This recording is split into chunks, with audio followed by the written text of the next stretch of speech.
Well, it helps because it makes the production of crops safer and more abundant.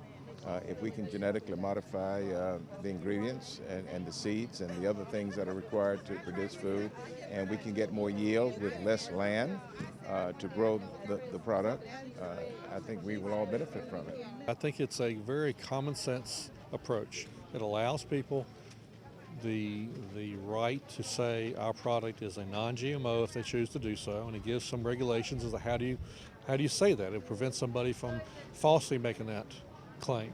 You have certain bars that you have to reach in order to be able to make the claim that this is a non-GMO or a GMO-free food. So that's a good thing, that if you read that, you know that it's accurate. Second thing about it is that it prevents people from making unsubstantiated claims. You know, there are people that are adverse to anything new, or they're adverse to technology, or adverse to advances, and this will prevent people from making claims that have not been scientifically backed.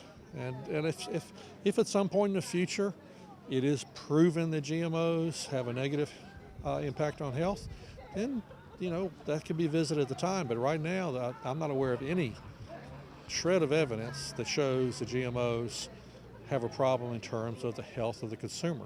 I have my issues with GMOs and the way they're used in agriculture, but that's an economic issue aside from the health issue. For the public health issue, this will allow people to look at a label and know it's accurate, and I think that's the most important thing.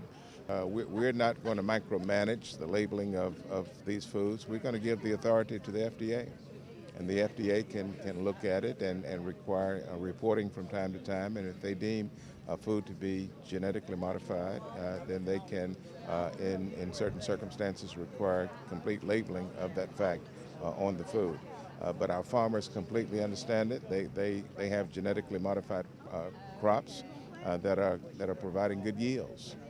Safe yields, and they need to be reassured, the farmers do, that this legislation is not going to affect their production at all. In fact, it's going to enhance the production of food because the population of the world is increasing. We're looking at possibly 8 billion people in this world by year 2050. We've got to be able to feed these people.